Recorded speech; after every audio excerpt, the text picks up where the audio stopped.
Let's continue with the biochemistry, and in this video we are going to discuss about the range of amino acids. Kwa hiyo amino acids ziko za aina mbalimbali. Kwa mfano hapa tunaanze na polar amino acids. Polar amino acids, these are amino acids in which the alpha group has a hydrogen that can bond to water molecule. So these are amino acids which are hydrophilic. Hydrophilic zinapenda maji, au they can dissolve in water. Now in this group we have serine, we have threonine, then you have cysteine, and then we have triosine. So in amino acids we use these three letters. Normally we use these three letters as initials. So for example, serine is SER. So maybe it will be difficult for you to understand me. What does this mean? If you are seeing this box anywhere in these notes, this box indicates the constant part of the amino acid. As I told you earlier that in the amino acids we have carbon, then we have carboxylic group, then we have hydrogen, then we have amino group. After there we have R. So the box represents all of this part. The box represents all of this part which is constant to every amino acid. And then R is the group which is seen in the amino acid. So for example, this box, the box represent all of that part which have been demonstrated here. And this is how serine can be seen. This is how threonine, cysteine, and triosine can be seen. All of these, they are polar amino acids. So as you can see, the variation of R here, R, and R here. Cysteine contains sulfur, and we shall see later how that this sulfur very important in the formation of some kind of the bonds which maintain the structure of protein. Other amino acids in the same group we have asparagine, and we have glutamine or glutamic acid sometimes. And the seventh one is glycine, which is the simplest amino acids. So all of these, they are polar amino acids. And under this classification, tutakuwa pia tuna non-polar amino acids. Manake ni hizi ambazo haziwezi kudissolve kwenye water. Au they are hydrophobic, zinachukia maji. These are amino acids with a polar R group. These are all hydrophobic. And this, I think here there is a mistake. It's not with a polar, because these are the which R group has a hydrogen that can bond with a non-polar R groups. So these are all hydrophobic. So because the R groups are simply hydrocarbons. Kwa hiyo R groups za hizi hapa ni hydrocarbons na non-polar. Non-polar manake ni kama uncharged. They can't dissolve in water. So in this group we have alanine. Alanine ambayo hapa ina methyl. Then we have valine ambayo ina group kama hiyo hapo. We have leucine ambayo ina group kama ile pale. We have isoleucine ambayo ina group kama ile pale. We have methionine. Pia methionine na contain sulfur.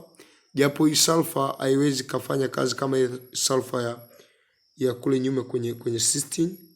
Lakini we have phenylalanine, ambapo phenylalanine inakuwa na benzene ring pale, essential ring structure. Pia in this group we have proline and tryptophan. So in the same group of non-polar, proline and tryptophan zinakuwa zinaingia hapo, kama ambavyo unaweza kuona baadhi complex structure, lakini ndio hivyo. Lakini classification ya pili ni kwenye charges za amino acids, kwamba kwa sababu amino acids zinaweza kuwa positive charged au negative charged, then amino acids they can be classified into two groups, that is basic, acidic, and neutral. I mean into three groups, because some of them they are neither acidic neither basic. So basic and acidic amino acids, they have charged R groups. Basic amino acids, hapo tuna lysine, tuna arginine, na tuna histidine have an amino group apart from the other groups. Under normal condition in the cell, the unshared pair of electrons on the nitrogen atom in those amino groups hold a proton, and thus the amino groups carry a positive charge. This charge render the amino acids a hydrophilic, able to interact easily with the polar water molecule. Kuna gundua kwamba hizi hapa zitakuwa positively charged kwenye aqueous solution na zitakuwa dissolved kwenye aqueous solution kwa urahisi kwa sababu ya hiyo extra amino group. Now examples of amino acids in this group, we have lysine with this amino group. Then we have arginine. Arginine kama unavyoona kuna amino groups hizo hapo mbili. Na pia we have histidine kama ambavyo unaona the amino group hiyo hapo na hii hapa nitrogen. This histidine is essential for children. Na kwenye acidic amino acids manake hapo tuna aspartic acid au kwa jina lingine unaweza kuita aspartate pamoja na glutamic acid. They have carboxyl group incorporated into their other groups. The carboxyl groups are usually charged. They have given up their proton, and thus the molecule are rendered extremely hydrophilic. Kwa hiyo hapo unaweza kuona kwamba tuna aspartic acid ambayo inaonekana hivi pamoja na glutamic acid. Hichi kitu hapa chini ndicho ambacho kilikuwa kinaelezwa kule kwamba hii box ina represent common part of amino acid. The 20 amino acids are grouped according to the properties of their side chain, that is R group. The amino acids are shown as would exist at pH of 7. The pH of the cell in such an environment, amino acids are generally in zwitter iron form. Kwa hiyo hizi amino acid tumeziclassify kutokana na condition yake kwenye pH ya 7 ambayo ni neutral. Tusingeweza kuziclassify sawa sana acidic au basic pH. Ukizihesabu hizi amino acids toka kule tumeanza utapata 20 amino acids. 20 amino acids. Kwa haraka naweza nikazihesabu tu hapa. Kuna serine ya kwanza, alafu kuna hii hapa ya pili, threonine. Hapa kuna cysteine, hapa kuna triosine, hiyo ya 4. Kwa hiyo ya tano ni asparagine, kuna glutamine ya 6, glycine ya 7, alanine ya 8, valine ya 9, leucine ya 10, isoleucine ya 11, methionine ya 12, phenylalanine ya 13, proline ya 14, tryptophan ya 15. Hiyo hapo tryptophan ya 15. Baada hapo kuna lysine hii hapa ya 16. Kuna arginine ya 17. Lakini baada hapo kutoka hapo kuna histidine ya 18.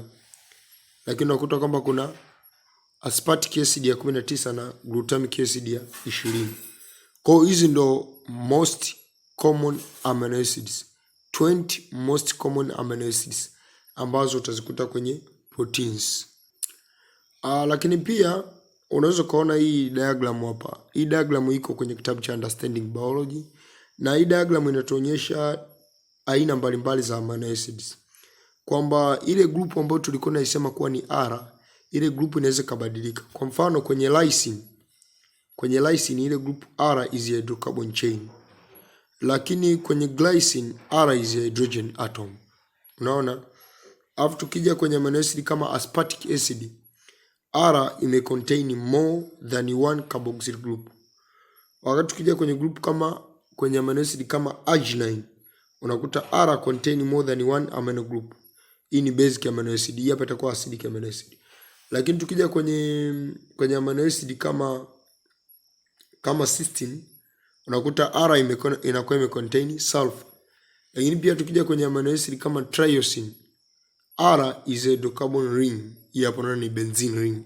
Kwa hiyo hii diagram inaonyesha variation ya different amino acids kutokana na variation ya R. Diagram iko kwenye kitabu cha Understanding Biology. In this lecture tuangalie mwishoni kipengele cha mwisho hichi, classification of amino acids. So the amino acids can be put into 4 categories. ambapo kategoria ya kwanza tunakuwa tuna neutral and hydrophobic amino acids. Neutral and hydrophobic amino acids ambazo ni kama classification tu ya kule mwanzoni. They have non-polar, this is not non-polar, they have polar side chain which are neutral and hydrophobic. They have non-polar. Yeah, it's true, they have non-polar. Hydrophobic means non-polar. So they have non-polar side chain. This polar is the statement which is not correct. So they have non-polar side chain. Example, we have alanine, isoleucine, leucine, methionine, phenylalanine, proline, tryptophan, valine, and glycine. And in other groups of amino acids, we have neutral and polar amino acids. Neutral and polar amino acids, which are hydrophilic. They have an even distribution and hydrophilic. We have asparagine, cysteine, glutamine, serine, threonine, and triosine. And in the third group, basic amino acid, we have arginine, histidine, and lysine. While in acidic amino acids, we have aspartic acid and glutamic acid. So let I end up here.